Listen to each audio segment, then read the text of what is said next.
right. Now, You be like, dude, I'm vibing. What would you do? let's watch this. See if it comes up. So you remember this? Yeah. All right, let's go ahead and start it. All right. I'm walking up there. I'm having a moment. Like, before that, I was like, they announced my name. I was like, okay, bet. Great. I was actually waiting for him to say something. I was waiting for him to say something too. And I was actually going to tell the announcer guy, hey, but I was like, yeah, they know me personally. They probably would say something. I was like, but then as soon as I stepped on the stage, look, let me tell you something. At the point where I saw you at first, I was like, wait, hold up. I didn't know you were going to be up here. Bruh, I remember that day like it was yesterday, dude. I was like, this is the most uncouth thing that I'm getting ready to do. And the thing was, is I didn't give it a lot of thought. It was more so of, I was pissed, dude. That very moment was when I thought they were going to say something like, this is the youngest, you know what I'm saying? And I was like, okay, I guess they're not going to say nothing. Because they acknowledged everybody else. Yeah. Dude, and it was like, when I got up there, I was like, am I going to have a Kanye moment and say, hey, I'm going to let y'all finish, but this is the youngest graduate? For real, man, because I was sitting there, I was pissed. I was upset, highly upset, dude. This young man started college at 11 years old. You hear me? Graduated at 17 with a double bachelor's in physics and in mathematics. But you know what? I want to thank Brother Nail because he made sure to get this footage and make sure that his story is told. Elijah JD Precciely, remember that name. Because it was like, here it is, this whole time, all the work that you done put in, you know what I mean? All the work that you done put in, all the time that you've been putting in, everything that you went through, you know what I'm saying? It was like, and for them to not even acknowledge you. And what did he say though? Because I heard y'all have a little conversation or whatever, and I didn't want to butt in because I was giving the other guy a hug, the new dean. He was excited. But I was like, what is he saying, bro? Bruh, I said to him, hey, Dr. Pierre, and I said, are you guys going to say something? And he's like, I think that, are you guys going to acknowledge him? He's like, I think the news is going to do something. And so the thing is, like, Chancellor Pierre, he's known me since I got into the law center. Yeah. Like, I was the guy that was sending letters to the chancellor. That sounds like Jamal. You know what I mean? When I first got there in 2013. So me hopping up on stage, and I had zero resistance. And the thing was, is because when you were down there, I was having a conversation with your parents. Your parents were like, are they going to acknowledge him? And me and Khadijah was talking. I said, they're not going to acknowledge him. She was like, really? I said, yeah, I'm willing to bet money on it. So then it starts getting closer, and I'm like, I watched them acknowledge the kid that died. Yeah. I watched them acknowledge the ROTC. You know what I'm saying? But I'm like, okay. So then I'm looking, and I'm like, yeah, I'm getting ready to go say something. And Khadijah's like, you are? And I was like, yeah. I hopped out, and I told your parents, I said, give me a second. Wait 1 minute. That's exactly the vibe. And I was like, Jimmy said, I'll be right back. Because they were like, they're not going to acknowledge him. And I'm sitting there, you know what I mean? That whole time, I've been in this with you since you were 10, 11. Yeah. Since you were 10 or 11. And so it's like, now, here it is, I'm here for this. A big moment. And it's just like anticlimactic. Yeah. Man, I hop up, and I'm like, I got my gang face on, because now I'm like, nah, this ain't finna go down. This ain't finna go down. But the whole time, I'm in my seat like this. And I was like, yeah, nah, it's not on my watch. So I get up and I'm walking. But it was like, I had absolutely no resistance to me getting down there. And when I finally got to the point where it was like, yo, you finna not, like when I'm telling you that I came straight out and I'm looking at the edge of where the graduates walk off. Yeah. And I was like, oh, we going for it. Walked up. And right when I walked up, that's when they were calling your name. I was wondering how you got that timing right.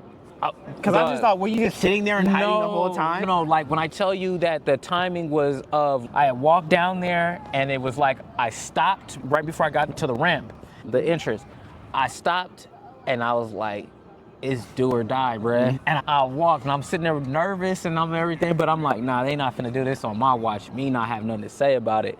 So when they called your name, it happened at the right moment. And so when you saw me walk up, the lady that was at the end, she just welcomed me on there, was like just smiling and everything. But yeah, when I walked down there, it was funny. Everybody just moved the hell out of my way because it looked like I was supposed to be there. Not even just like I was supposed to be there, but it looked like I don't want to be in this dude's way right now. No. I don't want to be in this dude's way right now. It felt like the Red Sea had parted. Yeah, let me get out this dude's way because this Negro looked like he finna... He looked rich and he looked like he finna knock somebody out. Like he got that look in his eyes. So yeah, man. So when I got down there and I saw that, and I was real disappointed, but it was like, I kept thinking about, as a mentor, like, how did I stand up for my mentee? You know what I'm saying? How did I stand up for my mentee? And that's what I just kept thinking about. I'm a dude with your parents, not necessarily because they could have did it, but you in a better position to do it. I was in a better position to do it. You know what I mean? I was in your parents have been in this fight all this whole time, and let them enjoy, you know what I mean? You know what I mean? But not having to, out of all the days that they've been fighting, and they gotta continue to fight, you know what I'm saying? So I was like, nah. And so, yeah, when I got up there, it was just like, I was pissed off because my glasses didn't record. Oh, man. Yeah, first person POV. I sure did. But what was going through your head during that time? At the time, I was like, okay, let me get this degree. Because if I get this degree now, I can change the world. Because I've been in school for so long, and I've had so many ideas, so many things that I want to do to change the world entirely. And I'm like, okay, put this in my hand. And once we put this in my hand, I'm going to be good. I'm going to be good. Because after I get out of here, there's really nothing holding me back after that. Yeah. I'm free. I'm out. I got some other things I can do. Don't have to worry about nothing. Like, you just, because it seemed like Southern just put so many unnecessary roadblocks and challenges. Is what you were originally supposed to graduate when? Like before? I was going to graduate like later on, because like they was like, oh, we don't have the class here or this or that, and there was like a lot of stuff that was going on. We can't do this and whatever, or you have to go ask people for an override and whatever. Yeah. And it was just weird. Like it was a lot of like paperwork or whatever. But when you go to people who's supposed to do the paperwork, they're like, oh no, go this way. Yeah. And like you ask people a question, they don't ever get back. Emails sometimes don't even get responded to. Yeah. So it's okay. I'm trying to graduate, but nobody's working with me. And wait, okay.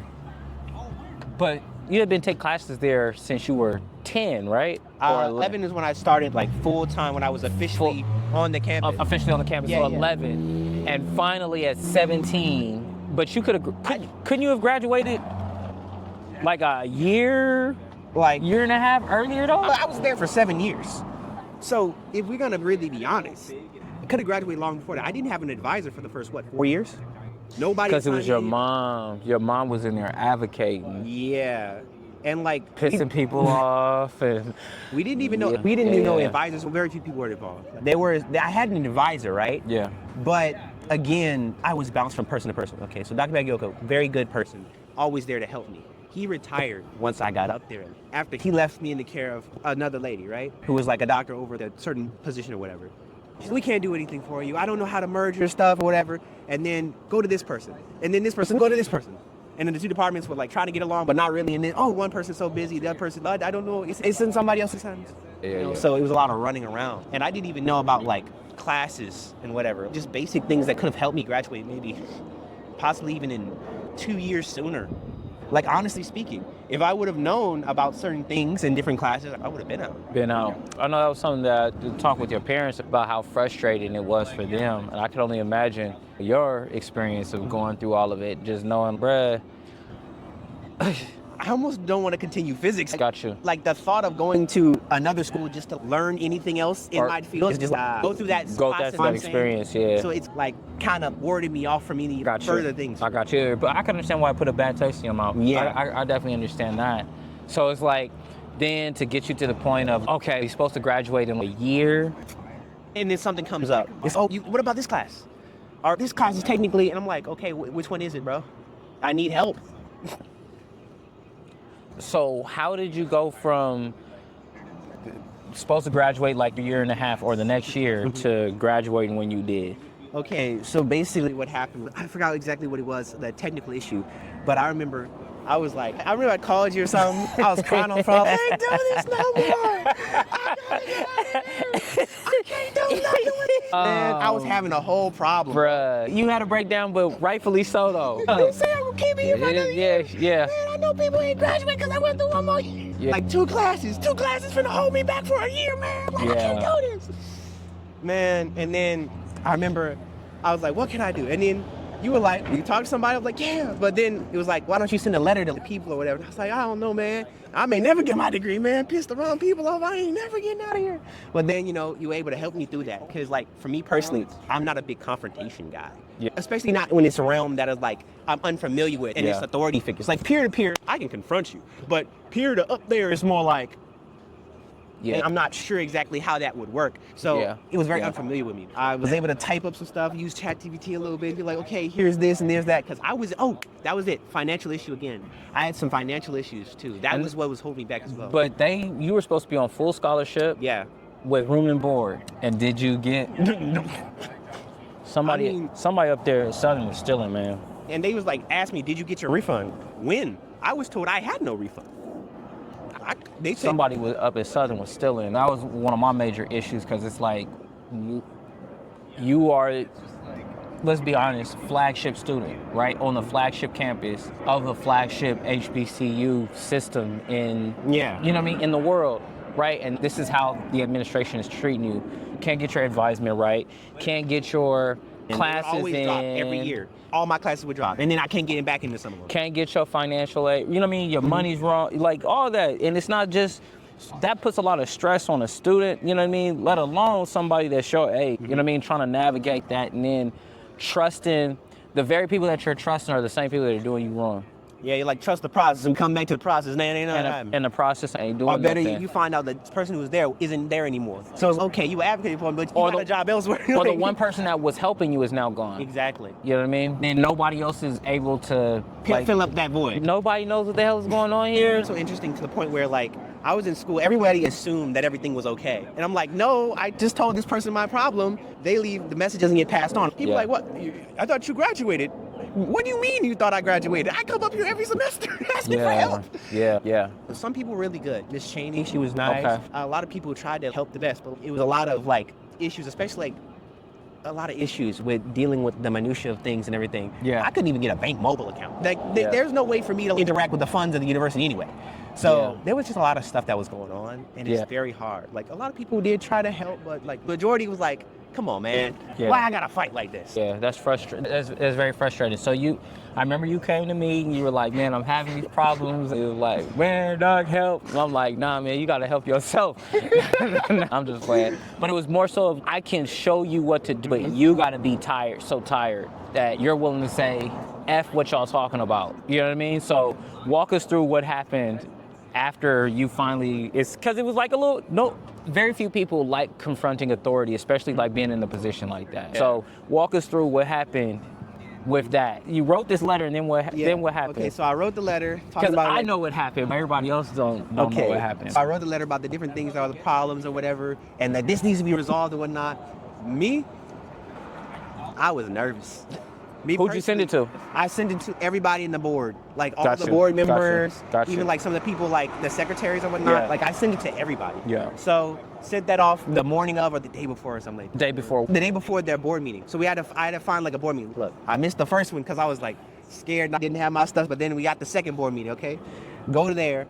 And I was like, the day I was like, Dad, can you drive me up here to the university? You just gotta go do something. Because that's right, your parents didn't. Yeah. We had orchestrated all of this, and I was like, if this is what you want to do, then it's gotta come from me. It'd be mine. Yeah. Something that I did, because like I wanted it to be like my heart, my soul, what I wanted to say. Yeah. I did it kind of independently of my parents at the time. And asked my dad, hey, bring me up there. He's like, just that's bring me up natural, there. though. That's understandable. So you sent this letter out to all the board members and the administration. Yes, the administration. Everybody got a letter. Everybody got it. Okay. You said you sent this letter out before the board meeting? Yeah, before the board meeting. So you're talking about the Southern University Board of Supervisors? Yes. Okay. All right. So you were able to catch it when they had a meeting on near university's campus. Yeah. Got you. In Baton Rouge, because they had one in Shreveport, but I can't get there. Got you. So finally get up there, and I walk in, and everybody's like, how are you doing? I generally have a default setting of, oh, I'm doing well. No, not today. No, because this is a matter of, for me, it's more of a matter of life and death, because I need to graduate. Like this is the bottom line. And also, I'm not about to graduate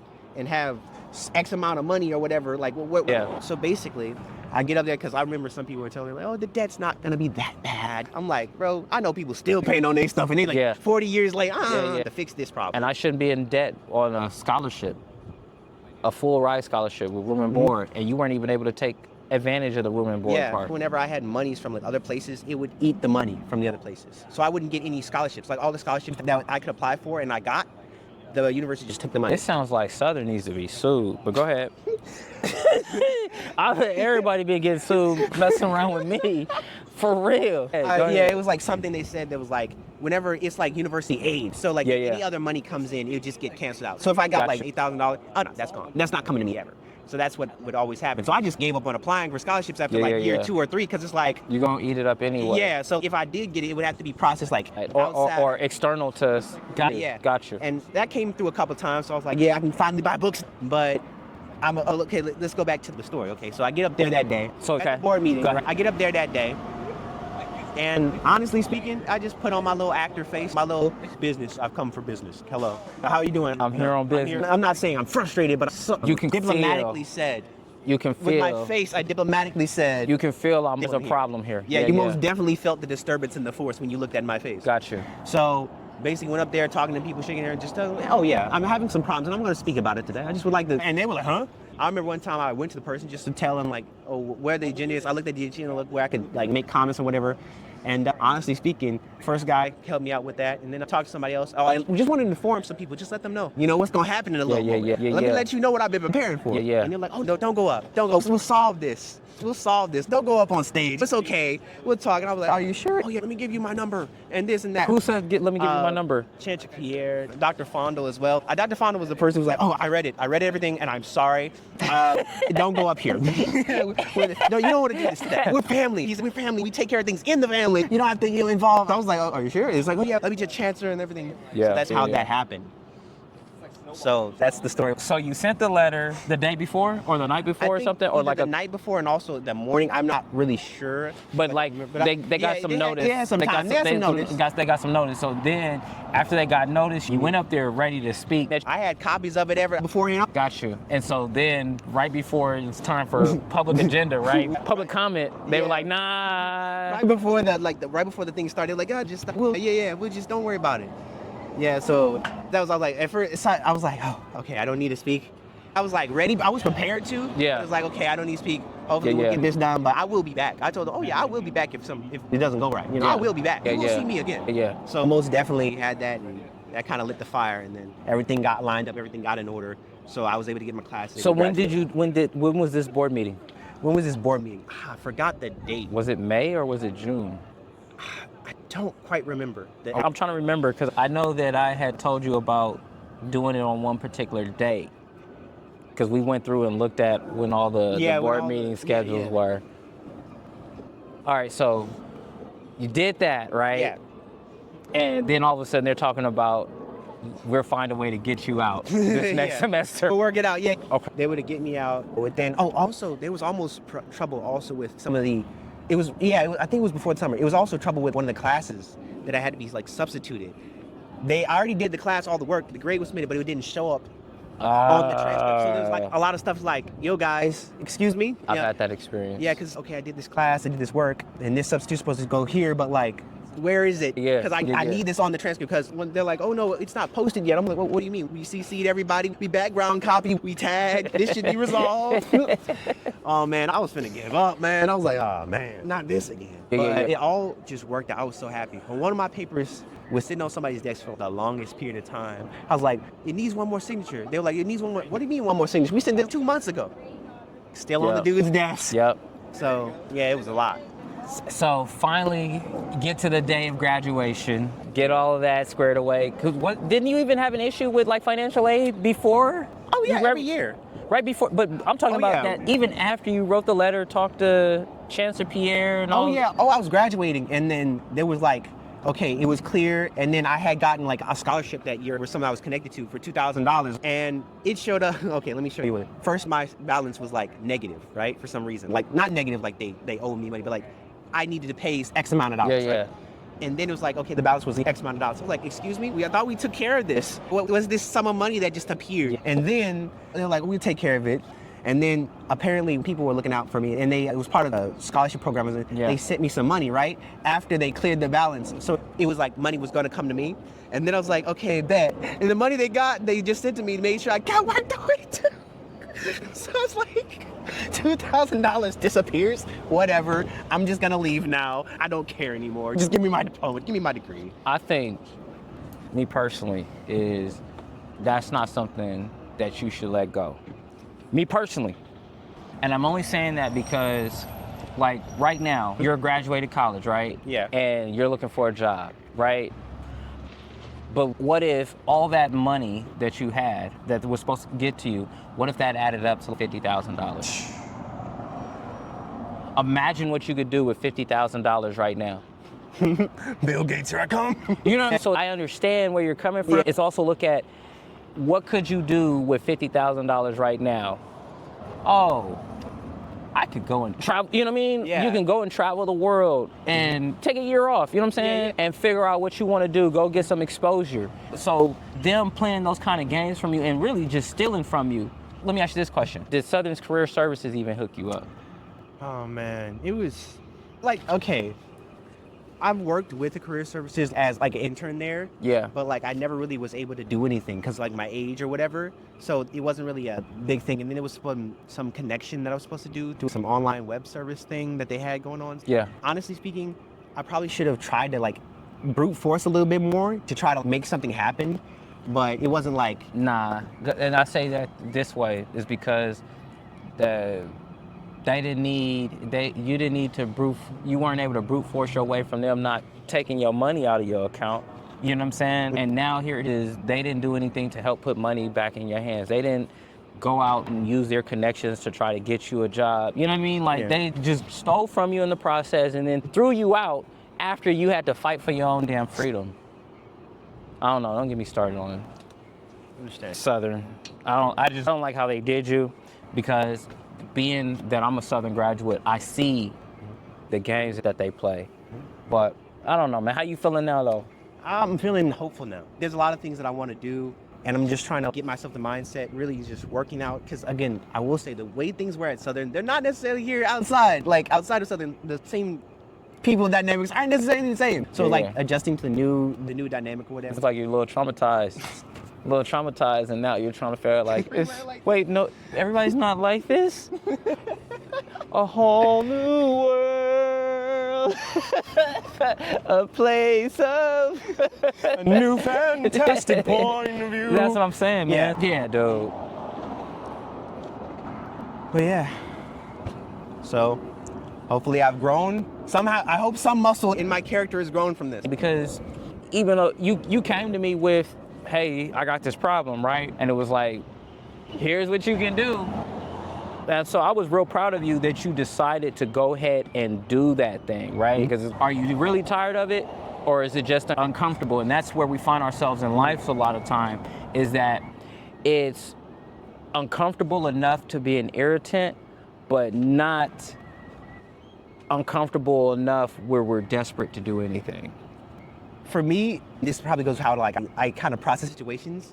Like whenever I see a way, I'm a go-getter type deal. Yeah. But when it's like, there's no chance. I just lay down and accept defeat somewhat. Like for me personally, I would fight it, but like I don't have the strength sometimes, or I don't like think like any way I see could end up worse than where I am. So it's that's kind of the mind frame that I had for a long time. Yeah. Because you make somebody mad, now they don't want to work with you. Yeah. You know? Yeah. So that was kind of the mind frame that I had for that time. I was able to like come out of that. I'm telling you, man, the sooner that you come out of that, the more powerful that you'll become, because you'll see that, oh, yes, things could get worse. They can. But favor favors the brave. Favor favors those who take action, because there's, oh, okay, you guys hit me like this. All right, I'm gonna pivot. All right, I'm gonna pivot. Yeah. And you just make it what it is. Like, you're doing everything in some ways to stay alive. And those who leave the battlefield first are those who lose. In this battlefield that you're in, like whenever you go to doubt in yourself, I want you to think about it was your actions, right? It was your act, your bravery, your courage that allowed for you to even be in this place right now. You know what I'm saying? So don't ever forget that. It's so important for you to hold on to those things because that's a major win. Hold on to victories. Hold on to victories, but watch here, you might only see that victory, right? I'm trying to help you to understand that it was the victory of, I don't know if I can do this. I don't know what to do. And you went to somebody for help. Yeah. Think about the people who don't go to people for help and just sit in it. I got to do something. I got to ask somebody. So that's a victory. So you went and got for help. Something that you may not necessarily even believed in or believed it was going to work. You know what I mean? Yeah. And in spite of whatever doubt that you had, you still went and tried it. That's victory number 2. So you wrote it, but then you were brave enough to send it out. Yes. Victory number 3. Then you were like, you know what, I'm gonna show up. Because you could have talked yourself out of showing up. Yeah. But I feel like I gotta follow through. I can't never let myself, if I start something, I gotta see it to the end. So that's victory number 4, right? Then you find the big victory was you graduating, but you had a bunch of victories, and watch this, you even took some losses in there. You wanna know what the loss was? What was the loss? Them messing with your financial aid. Truth. Yeah. Right? The war was you graduating, but there were battles all in between there. And most of them you won, right? A couple of them you may have lost in the moment, but depending on if you feel like being a litigious individual like your mentor and going into the enemy's camp and taking back what was stolen from you. But those are victories. Those are all victories that you've had. And so anytime that you go to start doubting yourself, you have to remember that. And you may not recognize how monumentous it is what you did. Yeah, because like to me, it's just, these are just people. Like, so I didn't understand like the scope, and I'm still trying to wrap my head around it. Because like when you get familiar with this people or system, it's always just Southern people. They do have power over me, but it's just I didn't think it was a big deal because familiarity kind of deal. There was some power that they have over you, and but it there didn't was see power them as like powerful individuals in general. And there was power that you gave them over you. Ah, true. The power that you gave them over you was the one that you created in your head, right? So are they able to do things to you? Yes. But guess what? They got to answer to somebody too. Yeah, I never saw that for real. I never thought that way. That's like a new concept. Like people have to answer to somebody. I just thought they would just do whatever they want. They got to answer to somebody. Now when you make them have to answer to somebody, now the calculus changes because that's what happened. Yeah. All right, Southern University Administration, you want to do me right? I'm going to the Board of Supervisors. That's your boss. Yeah. Guess what? The Southern University Board of Supervisors doesn't want you getting up there and talking because they got to answer to the Board of Regents. You get what I'm saying? So it's like everybody's got somebody that they got to answer to. And that's something that even in my own life that I always have to remember. So when you understand what the rules are, if people are telling you, oh, you're doing wrong, you're not doing what you're supposed to do, that also gives you an opportunity to find out the rules that govern them. Go ahead. And most people don't understand the sheer amount of credit hours I have. Like, my brain overloaded in this class. How many credit hours did you have? I had over 120 credit hours, attempted. How many were you supposed to have for your degree program? I forgot exactly how many, but I knew I had like well over 100. I had over 120 credit hours. And forget how many hours attempted, man. Bro, I had hours in school. Yeah. So it was a long time. Very long time, and then for everything that you went through, just to go through all that. Yeah, I get that. So what's next? Oh, one more thing. Hey. I'm supposed to be like, who's right under the summa cum laude, like the magna cum laude or something like that? Yeah, magna cum laude and summa cum laude. Yeah, I was summa cum, actually, but I was never on the program. I had the 3rd highest GPA in the entire place. No recognition. A 3.89? 3.89. Dual major, yeah. Youngest graduate in Southern's history. Yeah. Youngest graduate in Louisiana's history. Yeah, and if I wouldn't have got like a B in the service learning class, which I was sick for most of, I most definitely would have had the service learning class and one other class, I would have been the top person. 2 Bs. And probably 2 of the hardest majors on the campus. Yeah, man, like I said, right now you're just trying to live your life. You're gonna see that how they stole from you. And the reason why I'm bringing it up to you is because there's a statute of limitations on being able to get that stuff back. So I just want you to think about that, about while you're in this process, that was money that you could have did something with. That's money that you could do something with right now. Most definitely. Instead of trying to rack your brain, and we're in a doggone trade war and this recession, like all these things companies are laying off. But it's neither here nor there. I serve an awesome God who Jehovah Jireh is my provider. Yeah. So, yeah, man. Anything else? Nothing else at the moment. Yeah, what are your plans now? Okay. I really want to start a company. I really have some great ideas. I just need one idea, take off, and then just spawn all the others from there. Because like I have a mind that can move at 1,000,000 miles per hour. Okay. I just want to rebuild it, reconstruct it, and then be able to do some of the things that. Like, Have you started writing your business plan for it? I'm actually doing that right now. All right, ChatGPT, my best friend right Cool. now. Well, you know I'm here to help. And I've been teaching an entrepreneurship class. Once you focus in on what you actually want to do, then it's on the popping. Most definitely. I guess you're using all the brain cells right now. Yep. You're using all the brain We cells. need like a T-shirt that says "using all the brain We cells." do need a T-shirt that says "using all the brain cells." Can we have it in black? I love black. Yeah, we could get one in black. So, I guess.